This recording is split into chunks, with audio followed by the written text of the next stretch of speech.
Hello दोस्तों, आप सबका रीजनिंग 100 यूट्यूब चैनल में स्वागत है। तो दोस्तों, आज एक बार फिर से हम लोग रीजनिंग के इम्पोर्टेंट प्रैक्टिस सेट को सॉल्व करने वाले हैं, जो हमारे होने वाले railway, SSC, UPP, Bihar police या किसी भी स्टेट लेवल की परीक्षाओं के लिए हमारा जो ये रीजनिंग का 20 क्वेश्चन दोस्तों, ये महत्वपूर्ण होने वाला है।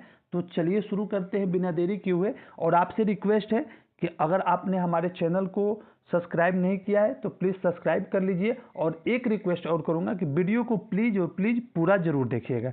ठीक है दोस्तों, ओके। तो चलिए शुरू करते हैं आज के सेशन को।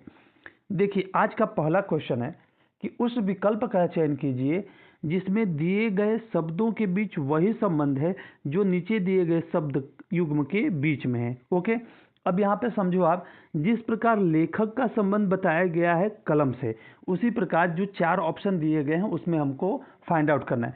तो लेखक का संबंध कलम से किस प्रकार से है, एक बात समझो। लेखक को लिखने के लिए क्या जरूरी है? लेखक का काम है लिखना। तो लिखने के लिए उसकी जरूरत की चीज क्या है? कलम। कलम होनी चाहिए ना जी लिखने के लिए। तो लेखक की जरूरत की चीज है कलम लिखने के लिए। उसी तरह यहाँ पे देखो ऑप्शन नंबर बी, अगर दोस्तों आप देखते हो तो ये बावर्ची है। बावर्ची का कार्य क्या है? खाना बनाना। और खाना बनाने के लिए उसकी जरूरत की चीज क्या पड़ेगी? कढ़ाई पड़ेगी ना जी। बावर्ची खाना बनाता है तो खाना बनाने के लिए उसके जरूरत की चीज क्या पड़ेगी? तो जरूरत की चीज पड़ेगी कढ़ाई। तो यहाँ से ऑप्शन नंबर बी दोस्तों हमारा बिल्कुल करेक्ट हो जाएगा। ओके, अगर आप सोच रहे होंगे तैराक का तैरना से, तो दोस्तों देखो, तैराक का कार्य है तैरना। तैराक का कार्य है तैरना, लेकिन तैरने के लिए उसको क्या चाहिए? तो तैरने के लिए जो बीच में उसे जरूरत की वस्तु है वो पानी चाहिए। ठीक है, तो अगर यहाँ पे तैराक के जगह पर पानी दिया होता, तैराक के साथ पानी का संबंध होता, तो फिर ये ऑप्शन सही हो सकता था। ठीक है, तो ऑप्शन की बात करें तो ऑप्शन नंबर दोस्तों बी सही हो जाएगा। बावर्ची का कढ़ाई से संबंध यहाँ पे होगा, जैसे लेखक का कलम के साथ है। ओके जी, ठीक है। चलिए अगला क्वेश्चन देख लेते हैं। अगला क्वेश्चन देखिए। देखिए कैसे किया है, जैसे कह रहा है कि एक निश्चित कूट भाषा में ऑब्टेन को NATBOI लिखा जाता है, बेगर को जो है RGGEBE लिखा जाता है। तो उसी भाषा में रग्ड को क्या लिखा जाएगा, ये हमें फाइंड आउट करना है। एक काम करो आप, देखो जैसे आप यहाँ पे OBTAI और N, देखो ऑब्टेन को क्या लिखता है ये? NATBOI। ठीक है, ऑब्टेन को ऐसे लिखता है। और हमें किसका लिखना है? तो RUGGED, रग्ड का लिखना है। तो देखो उसने क्या है ऑब्टेन में NAT, यहाँ पे देखो N, I छोड़कर AT, तो हम लोग इसी तरह पीछे से ले लेते हैं। DE को छोड़ दो आप और GG, तो DG और G, यहाँ से ये हो गया, यानी कि ये हमारा हो गया है, ये हो गया है, ये हो गया। अब फिर देखो दिया है BOI, यानी कि BOI, यानी कि UR और बचा हमारा क्या? एक URE, ये हमारा हो जाएगा DGGURE। देख लो कहाँ है? DGGURE, यानी कि ऑप्शन नंबर डी दोस्तों हमारा बिल्कुल करेक्ट है। ठीक है, option number D is the right answer. देखो दोस्तों, करने का ये सिंपल सा तरीका है कि जिस प्रकार यहाँ पे ऑब्टेन के जो लेटर्स हैं उनको आगे पीछे किया है, तो जिस प्रकार से ऑब्टेन के लेटर को उसने आगे पीछे किया है, वैसे हम रग्ड के जो लेटर्स हैं उनको आगे पीछे कर देंगे। तो एग्जाम में तो हमें इस तरह से नोट थोड़ी ना करना है। एग्जाम में तो बस स्क्रीन से देखो कि कैसे आगे पीछे है और टिक कर देना है। ओके, ठीक है, समझ में आया? ऑप्शन नंबर डी यहाँ से करेक्ट आंसर है। आगे बढ़ते हैं। आगे देखिए, अगला क्वेश्चन है हमारा कि असंगत का यहाँ पे हमें चयन करना है, और कह रहा है कि असंगत इसमें से कौन है। देखिए, अच्छा एक बात देखो दोस्तों, यहाँ पे दिया हुआ है टमाटर, उसके बाद दिया हुआ है भिंडी, उसके बाद दिया हुआ है खीरा, उसके बाद दिया हुआ है पत्ता गोभी। 3 चीज़ें समान है यहाँ पे। देखिए आप, टमाटर, भिंडी और खीरा। क्योंकि ये देखिए टमाटर, भिंडी और खीरा जो है, इनके ये खुद एक पौधे हैं और इनमें फूल होता है। ये फूल होता है तो फूल से फल होता है, फूल से फल होता है। जो भी टमाटर है, भिंडी है, खीरा है, उनके पौधे होते हैं, पौधों में फूल लगती है और उन पौधों से फल होता है, तो ये फल होता है। जबकि अगर आप बात कर लो पत्ता गोभी की, तो पत्ता गोभी के पेड़ में क्या आपने कभी फूल देखा है क्या? उसमें फूल लगता है क्या? फूल के बाद वो फल होता है क्या? नहीं, वो तो खुद ही एक प्रकार का पेड़ की तरह है। वो तो खुद ही एक प्रकार का पेड़ है, उसमें पेड़ में फल की तो बात ही छोड़ी, वो खुद ही एक पेड़ जैसा, सॉरी पेड़ एक पौधे की तरह है। तो ऑप्शन नंबर डी, यहाँ पे पत्ता गोभी अलग है। Option number D is the correct answer. ठीक है, क्योंकि टमाटर, भिंडी और खीरा एक पौधे से उत्पन्न हुए फल हैं, उसके फूल से बने हुए फल हैं, जबकि पत्ता गोभी तो स्वयं में एक छोटा सा पौधा होता है। ओके, तो डी यहाँ से बिल्कुल गलत है, क्योंकि इसमें फूल भी नहीं लगता। ये भी हो सकता है इसमें असंगत का तथ्य। ठीक है, अगला देखिए। अगला कह रहा है कि tee, par and flag stick निम्नलिखित में से किससे संबंधित है? तो दोस्तों देखो, आप टी, पार और फ्लैग स्टिक जो है, आप इसमें से दो यहाँ पे आप जब देखोगे ना, तो देखिए पहले तो आप इसको तो एलिमिनेट कर दोगे, ये क्रिकेट होगा ना, ये सबके मन में आएगा क्रिकेट नहीं होगा। अगर आप बात करो तो ये टेनिस भी नहीं होगा, ये भी सबको कंफर्म मुझे है कि ये सब दो दो टेनिस और क्रिकेट को तो एलिमिनेट कर देंगे। अब हमारे पास बचता है हॉकी और गोल्फ। क्योंकि देखो, अगर यहाँ पे आप इस चीज को भी ले लो, फ्लैग स्टिक, जब आप फ्लैग स्टिक स्टिक की बात भी करते हो तो कहोगे यार हॉकी भी हो जाएगा, क्योंकि हॉकी में भी स्टिक की जरूरत है, गोल्फ में भी स्टिक की जरूरत है। लेकिन अगर आप टी, पार और फ्लैग स्टिक की बात करें तो ये आपका हॉकी भी एलिमिनेट यहाँ से हो जाता है, और यहाँ पे आपका क्या हो जाएगा राइट आंसर दोस्तों हो जाएगा आपका गोल्फ।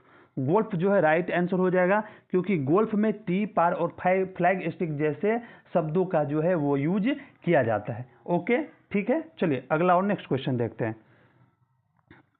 अगला क्वेश्चन है कि प्रश्नवाचक चिन्ह के स्थान पे, ये नंबर सीरीज का क्वेश्चन है, क्या आएगा हमें पता करना है। ठीक है, अब देखो यार, यहाँ पे दिया हुआ है 5, 6, 10, 12, 15, क्वेश्चन मार्क है 20 एंड 24। तो यहाँ से एक चीज तो जैसे आपको लगा होगा, यहाँ पे अगर आप देखो दोस्तों, 5 का डबल 10, 5 का, ये देखिए 5 का एक तरह से टेबल है, 5 2 में मल्टीप्लाई किया 10, फिर 15 और फिर 20, 5 दूना 10, 5 3 15, 5 चौबे 20, ये 20 हो गया। ठीक है, अगर ऊपर की आप देखो तो 6 दूना 12, यहाँ पे 18 और 24, तो ये जो क्वेश्चन मार्क दिया है यहाँ पे हमारा 18 होगा। क्योंकि देखो, बस इतना समझिए कि अल्टरनेट सीरीज का ये क्वेश्चन है। क्या है? अल्टरनेट सीरीज ये कहलाती है, और ये अल्टरनेट सीरीज का क्वेश्चन है। अल्टरनेट मतलब एक के बाद दूसरा छोड़ के तीसरा के बाद चौथा छोड़ के पांचवा, ऐसे अल्टरनेट सीरीज कहा जाता है। तो देखो 5 है, उसके बाद 10 है, 5 में 5 ऐड किया 10, 10 में फिर 5 ऐड किया तो 15, 15 में फिर 5 ऐड किया तो 20 हो गया। ओके, ऊपर हम लोग देखते हैं 6 में फिर 6 ऐड किया तो कितना हुआ 12, 12 में फिर 6 को ऐड करोगे तो क्या होगा 18, 18 में फिर आप 6 को ऐड करोगे तो 24। ठीक है, यानी कि हमारा जो अल्टरनेट सीरीज का क्वेश्चन है, इसका हमने कोड को प्राप्त कर लिया। जब कोड हमें पता चल गया तो 18 आंसर होगा। ऑप्शन नंबर ए दोस्तों यहाँ से बिल्कुल करेक्ट है। ओके, अल्टरनेट सीरीज है, ये आप ध्यान रखिएगा। ओके जी, आगे बढ़ते हैं। अगला देखिए, कह रहा है कि नीचे दिए गए विकल्पों में से उस संख्या का चयन कीजिए जो नीचे दी गई तालिका में प्रश्न चिन्ह के स्थान पे आ सकते। ओके, ठीक है, अब क्या क्या है, 21 है, 42 है, 84 है, 21 है, 42 है, 84 है। एक चीज देखो, 21 का डबल हुआ यार 42, 42 का डबल हुआ 84 हुआ, 21 का डबल 42, 42 का डबल 84। ओके, 9 का डबल 18, 18 का डबल 36, 9 का डबल 18, 18 का डबल 36। ठीक है, या ऐसे भी कर लो आप, 21 दूना 42, 42 दूना 84, 9 दूना 18, 18 दूना 36, यानी कि ये एक संख्याएं जो है अपने आप की डबल हो रही हैं। जब डबल हो रही हैं तो आइए हम तीसरे वाले को जो हमें पूछा उसको चेक कर लेते हैं। 18 का डबल 36, 36 का डबल 72, 18 का डबल 36, 36 का डबल 72, तो प्रश्नवाचक चिन्ह पे हो जाएगा 36, हो जाएगा 18, 18 का डबल 36, 36 का डबल 72। ऑप्शन की बात कर ले तो ऑप्शन नंबर सी यहाँ से करेक्ट है। ऑप्शन नंबर सी यानी 36 द राइट आंसर। आगे बढ़िए, चलिए इसको देखिए। कह रहा है कि रजनी का जो मुख है वो उत्तर पश्चिम की ओर था। ठीक है, उत्तर पश्चिम की ओर रखेंगे हम लोग रजनी का मुख। ए उत्तर, ए दक्षिण, ये पूरब और ये पश्चिम। ठीक है, उत्तर दक्षिण पूरब और पश्चिम। अब देखो कह रहा है कि रजनी का जो मुख है वो उत्तर पश्चिम की तरफ था। उत्तर पश्चिम का मतलब ये होता है, ऐसे था उत्तर पश्चिम। वो 5 किलोमीटर चली, उत्तर पश्चिम की तरफ मुख था तो वो इसी दिशा में 5 किलोमीटर चलती है, 5 किलोमीटर चली। ठीक है, ठीक है, 5 किलोमीटर उत्तर पश्चिम दिशा में चली।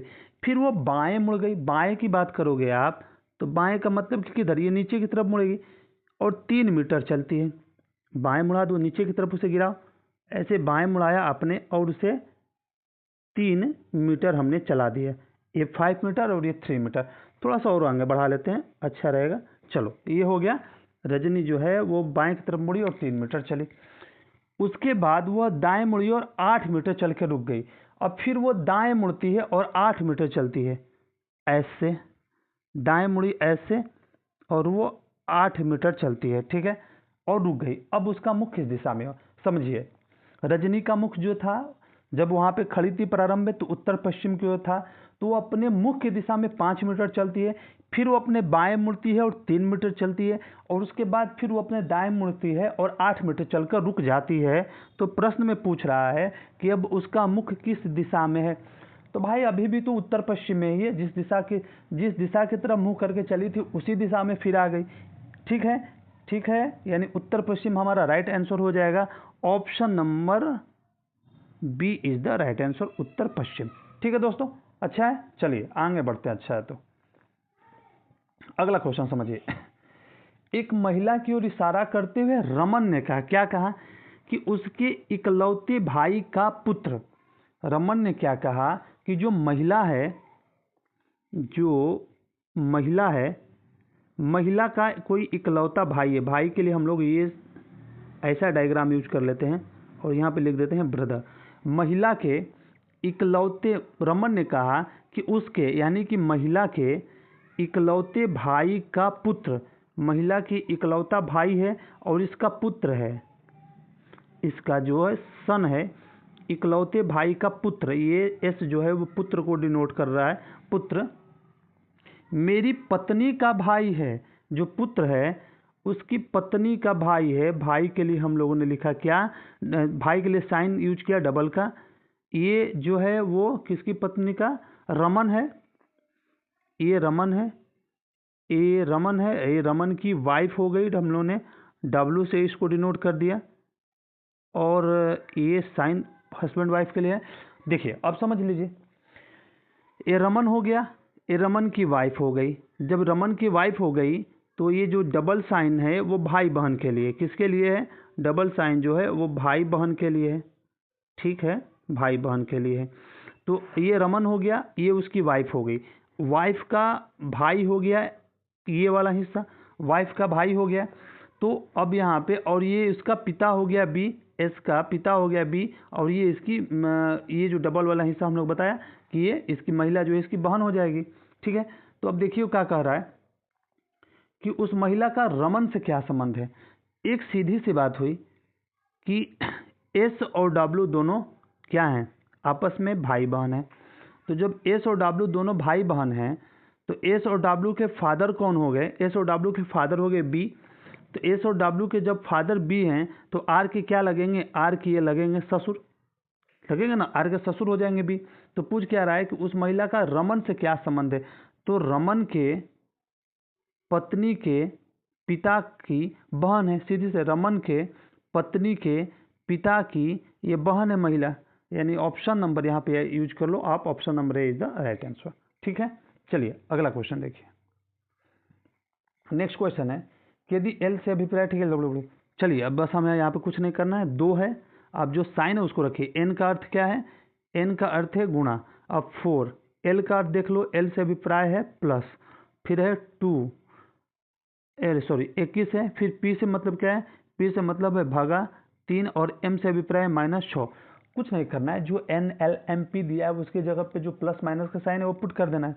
अब यहाँ पे इसको हल करो, 8 हो गया, 21 को 3 से भाग दे दो 7 हो जाएगा, अब -6, 7 में से 6 गया, कितना हुआ 1, यानी कि 8 और plus 1 is equal to total 9। Option number B is the right answer. आगे भागिए, अगला क्वेश्चन देखिए। उस वेन आरेख का चयन करें जो निम्नलिखित वर्गों के बीच के संबंध को सर्वोत्तम ढंग से निरूपित करता है। ओके, गुर्दा है और हृदय है, गुर्दा है और हृदय है। अच्छा, गुर्दा और हृदय, आपने आपसे आप देखना कि हमारे शरीर में जो गुर्दा और हृदय क्या है, हमारे शरीर का तो हिस्सा ही है ना, एक अंग है ना जी। गुर्दा और हृदय क्या है, हमारे शरीर का अंग है। गुर्दा और हृदय हमारे शरीर का अंग है। तो अंग के अंतर्गत ये बड़ा वाला हिस्सा अंग हो गया, और इसके अंतर्गत हो गया ये गुर्दा, और उसके अंतर्गत हो गया ये हृदय। यानी कि ऐसा जो डायग्राम बनेगा वो राइट आंसर होगा। Option number A is the right answer. ठीक है, क्योंकि अंग के अंतर्गत आ जाएगा गुर्दा और हृदय, हृदय नहीं हृदय। ओके, ठीक है, अगला क्वेश्चन देखिए। नेक्स्ट क्वेश्चन है, ये हमें बताया गया है, आप उतना ना पढ़ो। देखो, ये फुटबॉल को डिनोट करता है, ये वाला हिस्सा क्रिकेट को, और ये वाला हिस्सा बास्केटबॉल को डिनोट करता है। क्वेश्चन पे जाते हैं। कौन सा क्षेत्र उन लोगों के समूह को दर्शाता है जो फुटबॉल और बास्केटबॉल खेलते हैं किंतु परंतु क्रिकेट नहीं? तो आप सिर्फ कॉमन देखो जो फुटबॉल और बास्केटबॉल में कॉमन आता है। फुटबॉल और बास्केटबॉल में कॉमन कौन है? तो ये फुटबॉल है और ये बास्केटबॉल है। और फुटबॉल और बास्केटबॉल में अगर आप कॉमन की देखो तो बी है, बी है। फुटबॉल और बास्केटबॉल में कॉमन कौन है? बी है। ऑप्शन नंबर डी यहाँ से बिल्कुल राइट आंसर हो जाएगा, क्योंकि अगर आप सी लेते हो तो सी आ जाता है आपको क्रिकेट में, तो सी तो होगा नहीं क्योंकि तीनों में कॉमन है। हमें दो में कॉमन पूछा है, फुटबॉल और बास्केटबॉल। फुटबॉल और बास्केटबॉल में सिर्फ और सिर्फ बी कॉमन है। ओके, तो राइट आंसर बी हो जाएगा। चलिए अगला क्वेश्चन देखिए। अगला क्वेश्चन है कि A B C D E F और जी में से प्रत्येक परीक्षा सोमवार से शुरू होकर उसी सप्ताह के रविवार को समाप्त होने, सप्ताह के अलग अलग दिन मध्य में, यानी कि सोमवार से रविवार तक परीक्षा होती है। तो ठीक है, सोमवार से देखो, Monday, Tuesday, Wednesday, Thursday, Friday आपका हो गया, ये हो गया Saturday, and the next is Sunday and the last. ठीक है, ये हमने लिख लिया कि हमें यहाँ पे क्या क्या पता करना है। ठीक ठीक, ये हो गया हमारा। चलिए अब इसको सॉल्व करते हैं हम लोग। सी की परीक्षा जो है वो मंगलवार को है। सी की परीक्षा कब है? मंगलवार, सोमवार, मंगलवार, यानी कि ट्यूसडे को है। करें कि ए और जी की परीक्षाओं के बीच केवल एक छात्र की परीक्षा है। ए और जी के बीच में एक छात्र की परीक्षा है, और ए की परीक्षा जो है जी की परीक्षा से पहले है। ए की परीक्षा कब है? जी से पहले है। तो कह रहा है कि ए की परीक्षा कब है? तो जी से पहले है। और यहाँ पे कहा है कि ए और जी की परीक्षाओं के बीच केवल एक छात्र बैठे हैं, केवल एक छात्र बैठता है। और ए की परीक्षा जो है जी की परीक्षा से पहले दिन है। ठीक, जी की परीक्षा से पहले। डी की परीक्षा कब है? डी की परीक्षा ए की परीक्षा के ठीक पहले दिन है। डी की परीक्षा कब है? तो ए की परीक्षा के ठीक पहले वाले दिन है। तो ए के ऊपर हो जाएगा आपका डी। ओके जी, ये भी हो गया, हमने कर दिया। लेकिन यह गुरुवार को नहीं है, लेकिन यह गुरुवार को नहीं है। देखो, डी की जो परीक्षा है, समझ लीजिए, जो डी की परीक्षा है वो ए की परीक्षा के ठीक पहले वाले दिन है। ओके, लेकिन क्या कर रहा है कि वह गुरुवार को नहीं है, यानी कि जो डी की परीक्षा होगी, जो डी की परीक्षा होगी वो थर्सडे को नहीं होने वाली है। ठीक है, एक काट दो, लेकिन ये गुरुवार को नहीं है। देखो, एफ की परीक्षा ई की परीक्षा से पहले किसी भी दिन है। ठीक है, कहने का मतलब है कि जो ई की परीक्षा से पहले किसी भी दिन एफ की परीक्षा हो जाएगी। ओके, किंतु बी के बाद एफ की परीक्षा जो होगी, देखिए ये हमारे पास एक पॉइंट हो गया और ये एक पॉइंट हो जाएगा, किंतु बी के बाद वाले किसी भी दिन एफ की परीक्षा है। ई की परीक्षा रविवार को है, तो ई की परीक्षा रविवार को हमने करा दिया। यहाँ पे इस चीज़ को आप समझ लीजिएगा, शायद हो सकता है आपको समझ में ना आया हो। देखो, कह रहा है कि जो एफ की परीक्षा है ना, वो ई के पहले किसी दिन पे है। ये नहीं कह रहा है कि तुरंत ई के पहले, ई के पहले जहाँ ई होगा उसके ऊपर किसी भी दिन। लेकिन वही एफ की जो परीक्षा है वो जब भी होगा वो बी के बाद ही होगा। ठीक है, तो देखो हम लोग कहाँ पे इसको कैसे सेट करते हैं। ये 4 हमें यहाँ पे पॉइंट आउट करने, डी ए एक छोड़ के जी, यानी 4 ऑप्शन हमें जहाँ एक साथ आएंगे वो हम वहाँ पे पुट करेंगे। तो अगर आप बात कर लो 4 कहाँ पे खाली हैं, 1 2 3 4, 4 लगातार खाली है यहाँ पे, और डी यहाँ पे तो होगा नहीं क्योंकि डी के बाद ए लिखना है, जबकि यहाँ पे डी के बाद सी है, तो लिखते हैं ना डी ए और जी एक जगह खाली है। ओके, ई के ऊपर एफ है, तो ई के ऊपर एफ कहीं भी है, ई के ऊपर एफ है, और बी के एफ के ऊपर बी है, तो यहाँ पे बी हो गया, खत्म हो गया ना, ये खत्म हो गया, ये तो बन गया जी। तो देखिए ऐसे जब क्वेश्चन आए पजल के, तो आपको सर्टेन जो निश्चित पोजीशन है उसका, निश्चित स्थान वाले हैं उसको आपको पहले लिख लेना है। निश्चित स्थान वाले में क्या दिया था, सी की परीक्षा मंगलवार को है और ई की परीक्षा संडे को, ये निश्चित स्थान था, और बाकी हमें इसके दूसरों के बारे में नहीं पता था। हमने जब सॉल्व करोगे तो कंफर्म होते जाएंगे पोजीशन। हो गया। अब देखो क्या करेगा, निम्नलिखित में किसकी परीक्षा सोमवार को है, भाई सोमवार को बी की परीक्षा है, और क्या है किसकी परीक्षा है, बी की परीक्षा, option number C is the right answer. आगे भागिए, चलिए ज़्यादा देर नहीं करना है क्योंकि ये जो क्वेश्चन है। अब इसको सॉल्व करते हैं। कुछ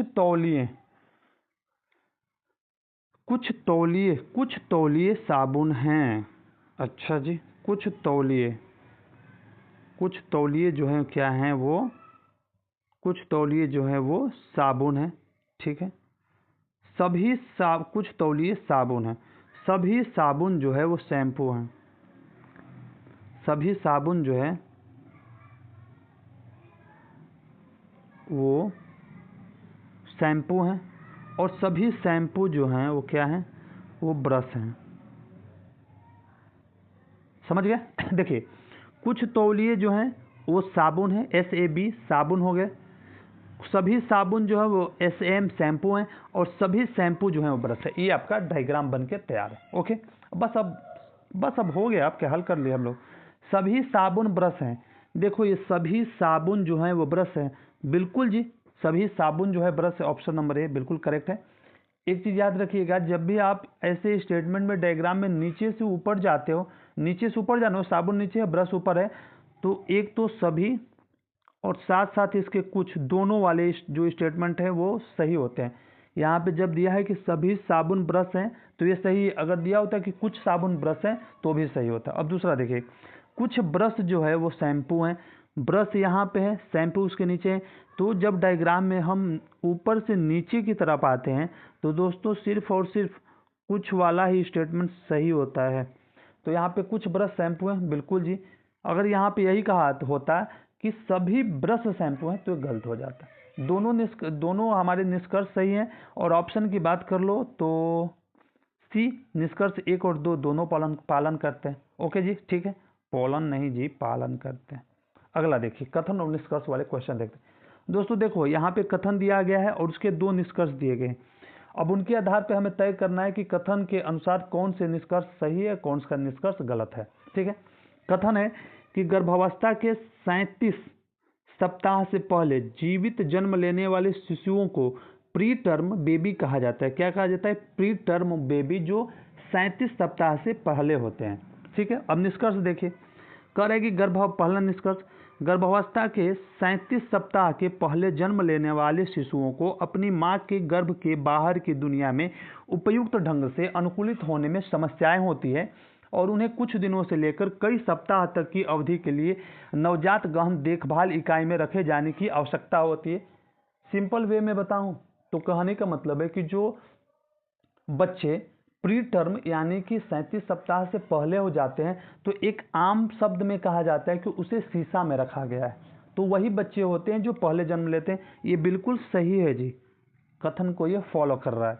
दूसरा निष्कर्ष देख लेते हैं, करें कि गर्भावस्था के 37 सप्ताह बाद जन्म लेने वाले शिशुओं को पूर्णकालिक फुल टर्म बेबी कहा जाता है और वो पूरी तरह से स्वस्थ होते हैं। ये तो सही है ही, यानी दोनों निष्कर्ष सही है। तो ऑप्शन देख लो, दोनों निष्कर्ष पालन करते हैं। ऑप्शन नंबर ए यहाँ से बिल्कुल करेक्ट है। ठीक है, दोनों निष्कर्ष पालन करते हैं। आगे चलते हैं, आगे देखिए, कथन है हमारा, और कथन दे दिया है कि सर्दियों के दौरान रात के समय आसमान बहुत साफ रहता है। कथन एक है कि सर्दियों के दौरान रात के समय आसमान बहुत साफ होता है। कथन आपने समझ लिया। अब देखिए दो धारणाएं हैं, उनको पढ़ते हैं। पहला धारणा है कि सर्दी के महीनों में सूर्य जल्दी अस्त होता है। भाई कथन क्या क्या है कि सर्दियों के दौरान रात के समय आसमान बहुत साफ रहता है। धारणा में क्या क्या है कि सर्दी के महीनों में सूर्य जल्दी अस्त होता है। सूर्य का जल्दी अस्त होने या देर का अस्त होने से मौसम के साफ रहने से कोई मतलब नहीं है, ये गलत है पहला निष्कर्ष धारणा। दूसरा धारणा है कि सर्दी के मौसम में वर्षा भी हो सकती है।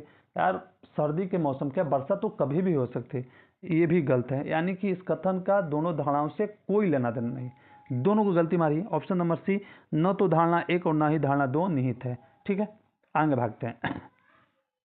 आगे देखिए, कह रहा है कि 6 व्यक्ति हैं P Q R S T और यू, जन्म जो है एक ही वर्ष के जनवरी फरवरी मार्च अप्रैल मई और जून में हुआ है। कब कब हुआ है देखिए, लिख लेते हैं।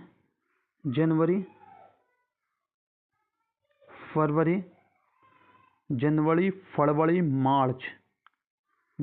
फरवरी मार्च अप्रैल मई और जून।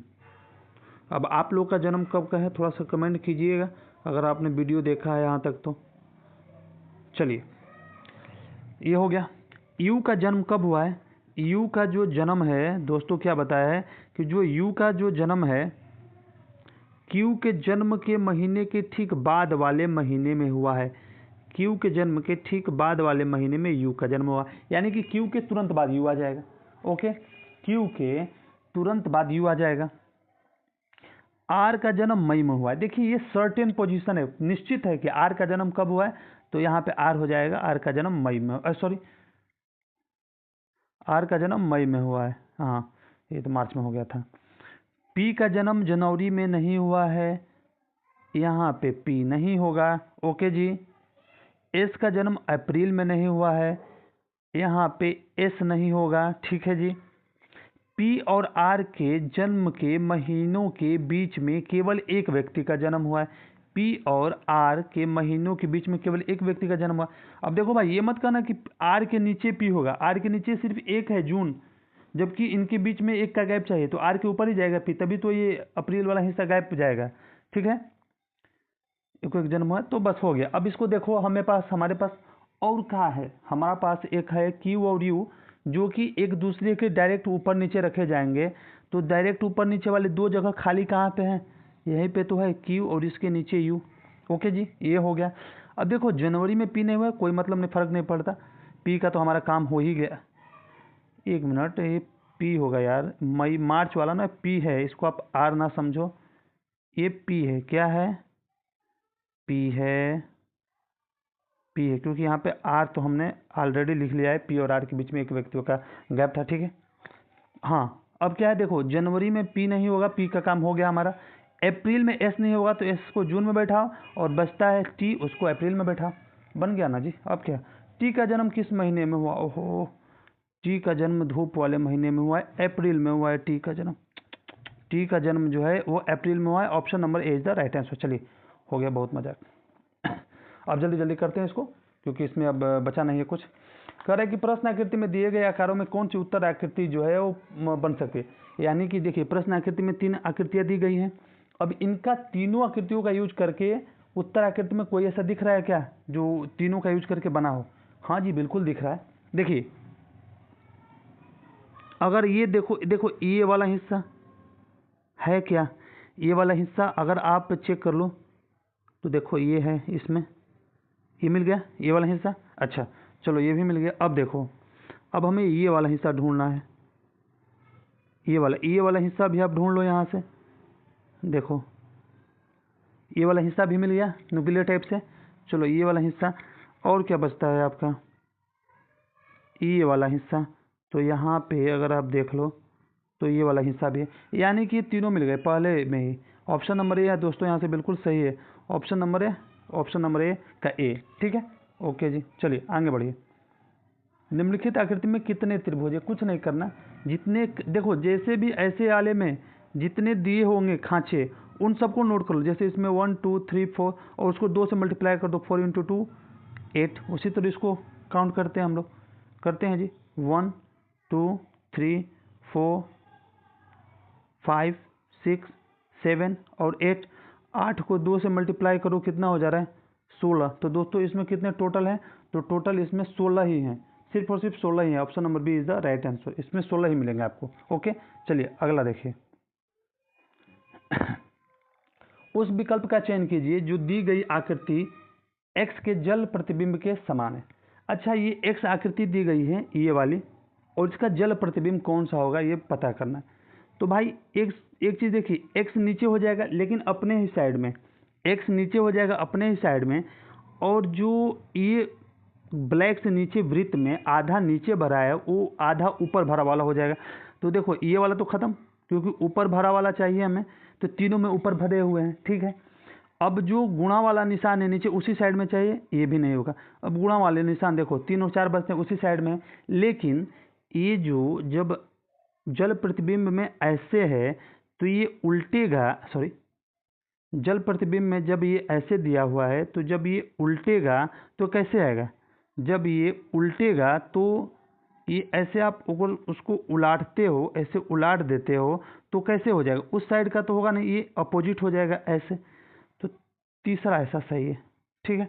ऑप्शन नंबर डी यहाँ से दोस्तों हमारा बिल्कुल करेक्ट हो जाएगा। आगे बढ़ते हैं। इसको ना, ये जो जल प्रतिबिंब वाले हैं इसको आप ज़्यादा से ज़्यादा प्रैक्टिस कीजिए, समझ में आ जाएगा आपको, ठीक है। अब यहाँ पे कह रहा है कि एफ के विपरीत फलक पर क्या होगा, एफ के विपरीत फलक पर क्या होगा। ओके, ठीक है, एफ के विपरीत फलक पर क्या होगा। तो देखो दोनों में कॉमन कौन से है, एफ वाला लो। तो अगर एफ वाला लेते हो तो देखो एफ वाला अगर हम लेते दोनों कॉमन तो ई ए बी, ई ए, देखो एक चीज़ तो यहाँ से कन्फर्म हो गई कि एफ के विपरीत फलक पर ए और ई तो नहीं होंगे, तो इन दोनों डायग्रामों से तो नहीं होगा। हम लोग पहला इसको लेते हैं और दूसरा इसको लेते हैं, उसके बाद निकालते हैं। दोनों में कॉमन देखो आप, एफ के विपरीत पूछा है ना जी, तो इन दोनों में कॉमन कैसे मिलेगा। हाँ ठीक है, दोनों में कॉमन है ना। पहले डायग्राम और दूसरे डायग्राम में एक कॉमन है, एक कॉमन है। जो कॉमन है उसकी क्लॉकवाइज में घुमाइए, तो एक एक कॉमन में है, एक एक क्लॉकवाइज में है सी पहले डायग्राम से, और दूसरे डायग्राम में एक क्लॉकवाइज में है एफ। तो एफ के अपोजिट में क्या हो गया, सी हो गया। मैंने कहा था ना कि ए और ई नहीं होगा, डी भी नहीं होगा, अब यहाँ पे सी हो गया। Option number D is the right answer. और ये दोस्तों आज का लास्ट क्वेश्चन भी है। ओके, तो हमने टोटल 20 क्वेश्चन को यहाँ पे आपके साथ डिस्कस किया। उम्मीद है कि आपको अच्छा लगा होगा और ये पसंद भी आया होगा। तो दोस्तों एक रिक्वेस्ट है कि अगर आपको ये सेशन हमारा पसंद आता हो तो आप प्लीज़ हमारे यूट्यूब चैनल रीजनिंग 100 को लाइक, शेयर और सब्सक्राइब जरूर करें। वीडियो को ज़्यादा से ज़्यादा अपने दोस्तों में, अपने ग्रुपों में शेयर करें। ठीक है दोस्तों, बस आज के लिए इतना ही, मिलते हैं कल के नेक्स्ट सेशन में।